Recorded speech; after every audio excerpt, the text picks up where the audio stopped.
আপনি টুপি দিয়া দল ভাগ করেন, আর জালিমের দল টুপি দিয়ে আলেম চিনে না, কয় গুল টুপি দিয়ে ধর, লম্বা টুপিকেও ধর, এক জায়গায় রাখ, ঠিক কিনা?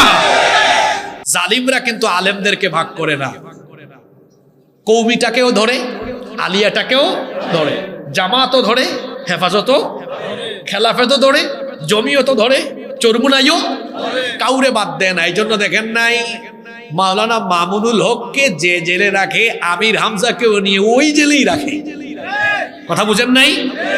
2009 সালে যখন শহীদ আল্লামা দেলাওয়ার হোসেন সাঈদী রহমতুল্লাহ আলাইহি তাকে ধরা হলো, সব দলমতের আলেমরা যদি তার ইন্তেকালের পরে যেভাবে বিবৃতি দিয়েছিলেন, এভাবে যদি তারা 2009 সালে ঐক্যবদ্ধ হতেন, যে কোন দলের তিনি সেটা বুঝি না, তিনি একজন আলেম, আমরা চাই তাকে মুক্তি দেওয়া হোক, সবাই ঐক্যবদ্ধ থাকলে জালিমেরা তার হাতে হাত করা লাগানোর সুযোগ পেত। নিরপেক্ষ মন মগজ নিয়ে আপনারা কথাগুলো শুনবেন। আমরা প্রতিবাদ করলাম না, মনে করলাম আমরা প্রতিবাদ করে কি লাভ, উনি তো আমার দলের না। যখন আমরা প্রতিবাদ করলাম না, ধীরে ধীরে পরিস্থিতি এমন হলো, জালিমেরা নির্যাতন করতে কাউকে আর বাদ দিল।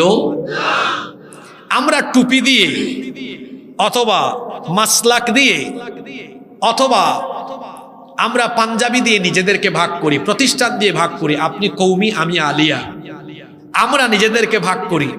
জালিমরা কিন্তু আলেমদেরকে ভাগ করে না, কৌমিটাকেও ধরে, আলিয়াটাকেও ধরে, জামাতও ধরে, হেফাজতও, খেলাফতও ধরে, জমিয়তও ধরে, চরমুনাইও কাউরে বাদ দেয় না। এই জন্য দেখেন নাই মাওলানা মামুনুল হককে যে জেলে রাখে, আমির হামজাকেও নিয়ে ওই জেলেই রাখে। কথা বুঝেন নাই?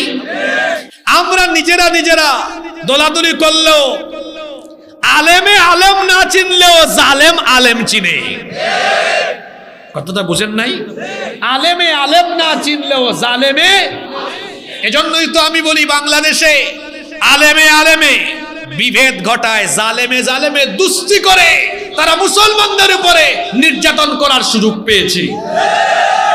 আলেমে আলেমে বিভেদ এখন জালিমে জালিমে দোস্তি, আলেমে আলেমে বিভেদ এখন জালিমে জালিমে দোস্তি, পথের ঠিকানা জানা নেই কারো, কে কোথায় পাবে স্বস্তি, কে কোথায় পাবে স্বস্তি।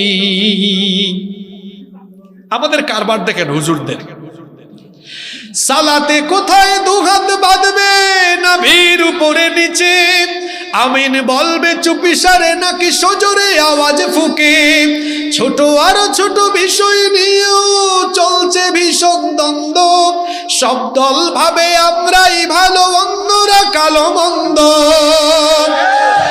ফরজ নিয়ে তো মারামারি নেই, নফলে সফল ডুব, টুপির আকার আকৃতি নিয়ে গবেষণা হয় খুব। কয়টা জামাত টুপি, এটা হেফাজত টুপি, এটা চরমুনাই টুপি, এটা তাবলিগ টুপি। বাংলাদেশে অনেকে টুপি দিয়া ভাগ করে তাদের দল শনাক্ত করে, আছে না নাই? আপনি টুপি দিয়া দল ভাগ করেন, আর জালিমের দল টুপি দিয়ে আলেম চিনে না, কয় গুল টুপি দিয়ে ধর, লম্বা টুপিকেও ধর, এক জায়গায় রাখ, ঠিক কিনা? ফরজ নিয়ে তো মারামারি নেই, নফলে সফল ডুব, টুপির আকার আকৃতি নিয়ে গবেষণা হয় খুব। এই সুযোগে আমরা দেখো হাকিয়ে বেড়ায় হস্তি, জালিমে জালিমে দোস্তি, আলেমে আলেমে বিভেদ এখন জালিমে জালিমে দোস্তি, পথের ঠিকানা জানা নেই কারো, কে কোথায় পাবে স্বস্তি, কে কোথায় পাবে স্বস্তি। খেতির নেশায় আলেমের মন ব্যস্ত, ভীষণ ব্যস্ত, এই সমাজের সব কাজ তাই জালিমের হাতে ন্যস্ত,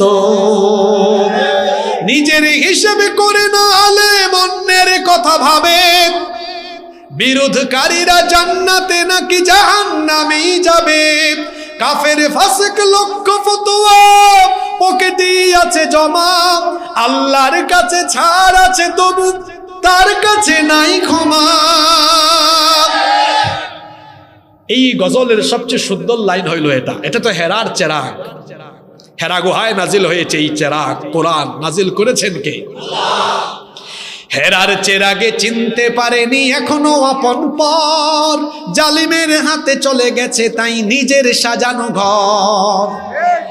গোটা পৃথিবীকে তো আমার পূর্বপুরুষরা শাসন করেছে, ভুল বলেছি নাকি?